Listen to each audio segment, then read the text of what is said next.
오늘 본문은 익히 저희들이 잘 아는 본문입니다. 응답받기 위해서는 과부처럼 끈질기게 기도하면 하나님께서 응답해 주신다라는 말씀으로 잘 알고 있습니다. 한 부분은 맞지만요, 다른 부분은 맞지 않습니다. 예수님의 이 비유는 기도의 응답에 있지 않습니다. 결론부터 말씀드리면요, 이 비유는 예수님이 다시 오실 때 그리스도인들이 어떻게 하나님의 나라를 이루어 가야 되는지를 말씀하는 본문입니다.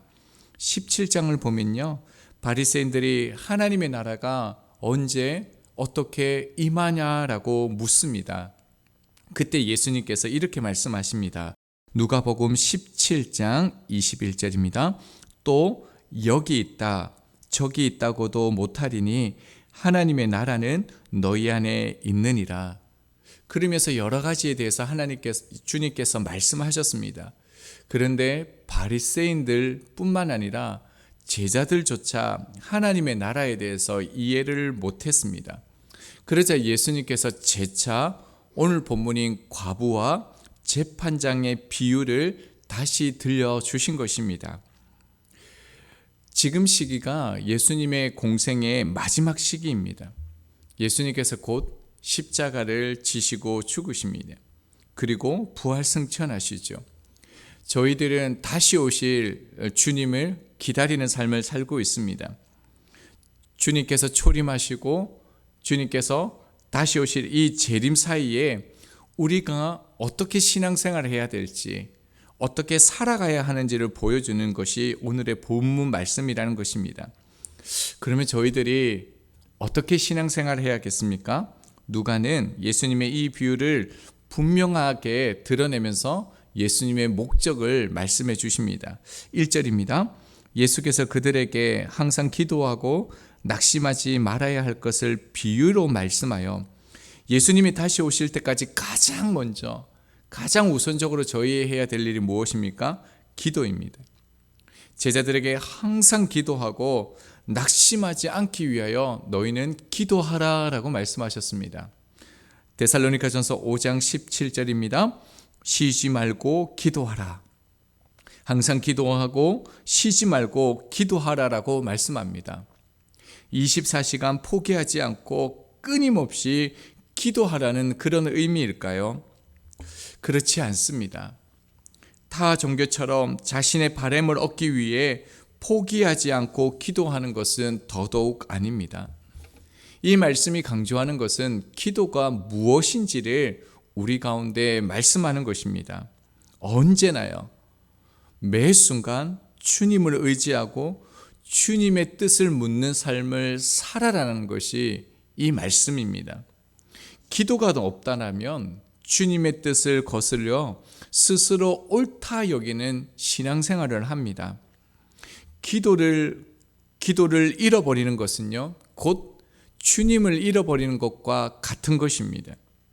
그래서 반드시 항상 쉬지 말고 기도해야 될 것을 말씀하신 것입니다. 그리고 이제 주님께서는 왜 기도가 필요한지를 말씀하십니다. 2절입니다.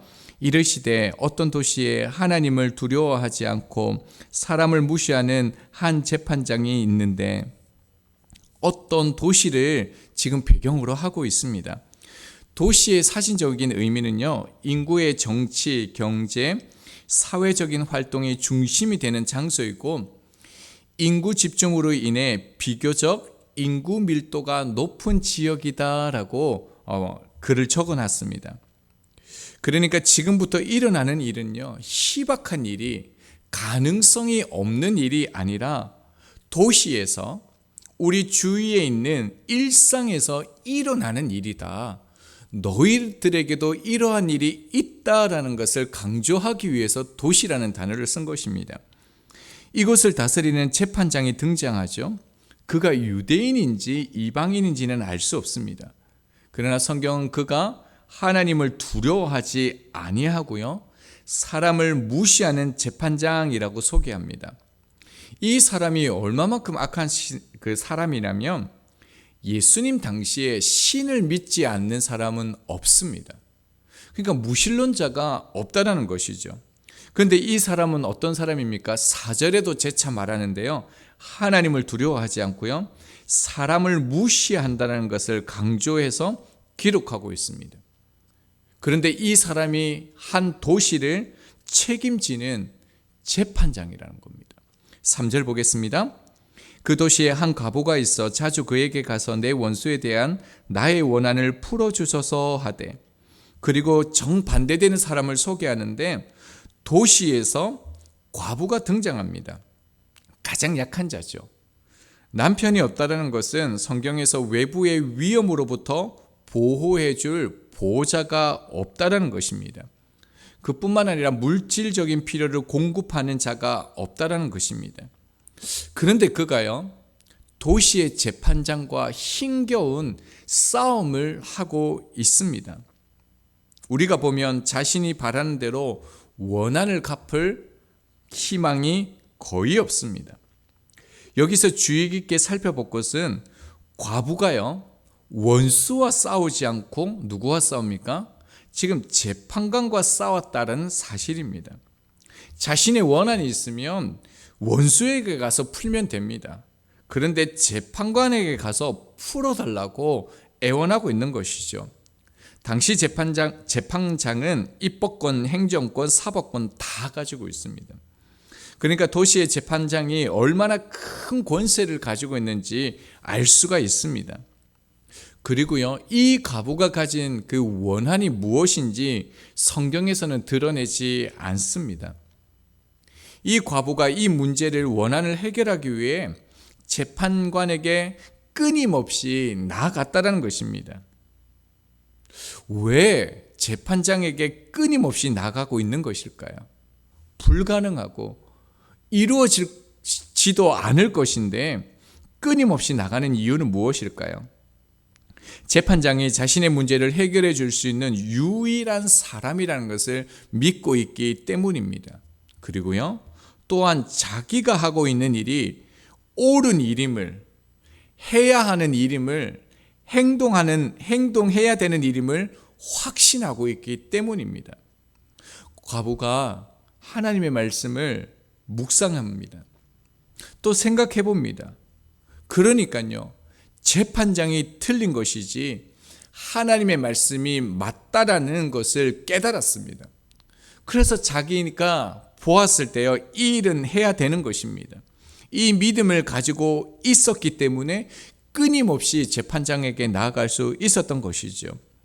우리가 이 본문을 보면서 오해하지 말아야 할 것은요, 과부의 끈기, 열심도 중요하지만 성경은 그것을 강조하는 것이 아닙니다.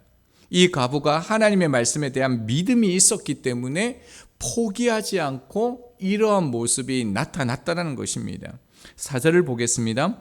그가 얼마 동안 듣지 아니하다가 후에 속으로 생각하되 내가 하나님을 두려워하지 않고 사람을 무시하나 얼마인지는 알 수 없지만요, 얼마 동안 말을 듣지 않았다라고 합니다. 과부의 말을 들었지만 무시했다는 말이죠. 하나님을 두려워하지 않고요, 사람을 무시하는 재판관이기 때문입니다. 이것이 시사하는 바가 또 있죠. 법정이 무너진 사회가 어떤 사회이겠습니까? 그런 도시는요, 그런 세상은요, 정의도 공의도 없습니다. 이런 도시에서 한 가장 약한 과부가 이 재판장을, 이 세상을 이길 수 있겠습니까? 바꿀 수 있겠습니까? 절대로 그럴 수 없습니다. 그런데도요, 이 과부는 그토록 계란으로 바위치기와 같은 싸움을 계속합니다. 결론과 같은데요, 같이 한번 보겠습니다. 왜 그렇게 했는지 5절입니다.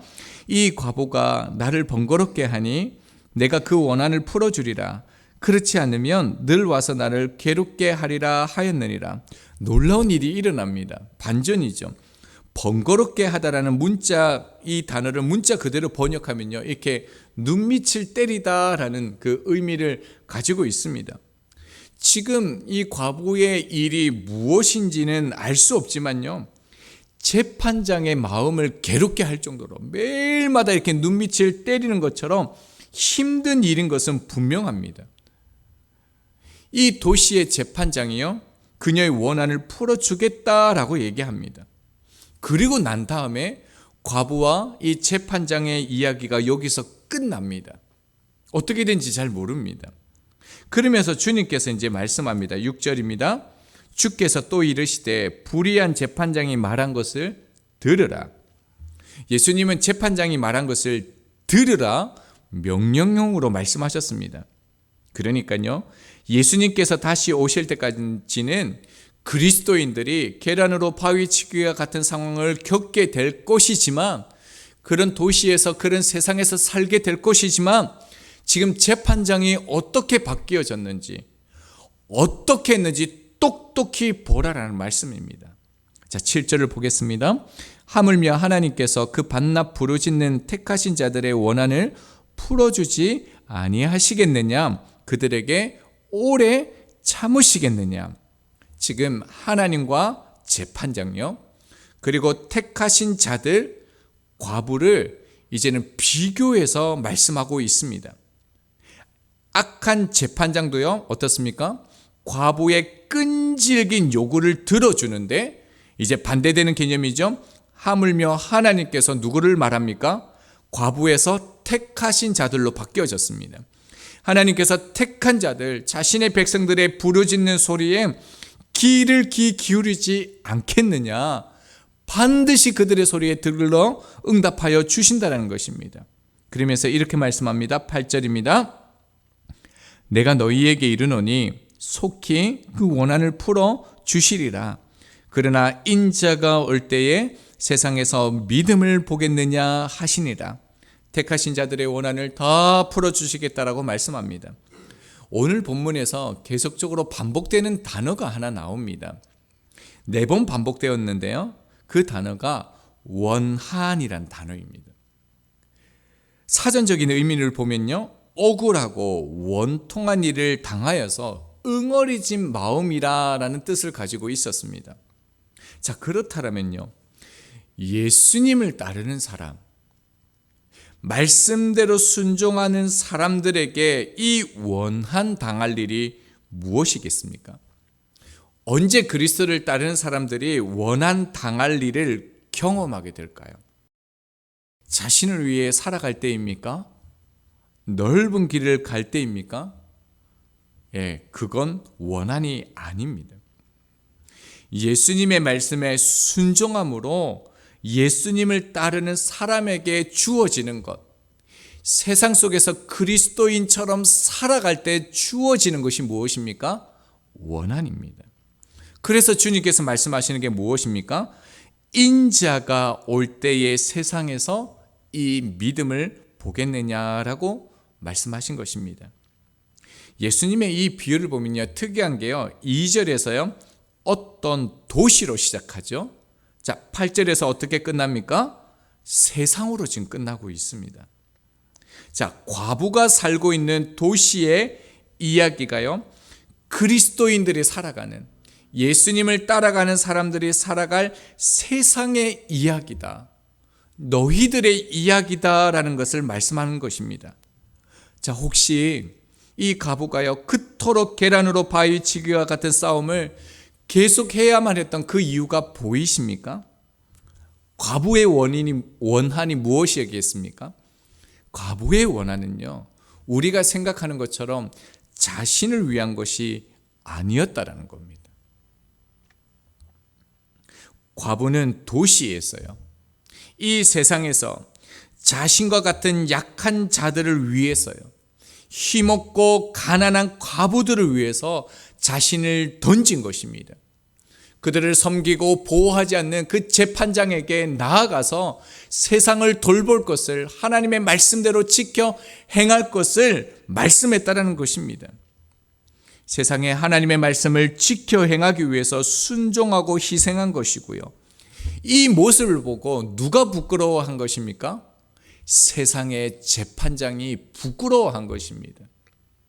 하나님 말씀대로 살아가면서 순종하면서 희생하고 자기를 던지는 이 여인, 가장 약한 여인의 모습을 보면서 이 하나님을 두려워하지 않고 사람을 무시하는 이 재판장도 양심에 찔려서 어떻게 했다는 겁니까? 그의 원한을 들어준 것입니다. 자, 그렇다면요, 이런 악한 재판장도 하나님의 말씀을 지키려고 자신을 희생하는 과부의 모습을 보고 소원을 들어줬다라면 하나님이 그의 백성들이 말씀대로 살아가는, 하나님의 나라를 이루기 위해서 살아가는 그 모습을 보고 응답해 주지 않겠느냐라고 말씀하시는 것입니다. 8절에요. 한 번 더 다시 보면, 인자가 올 때 세상에서 믿음을 보겠느냐. 예수님께서 다시 오실 것입니다. 저희가 어떤 모습으로 살아야 하겠습니까?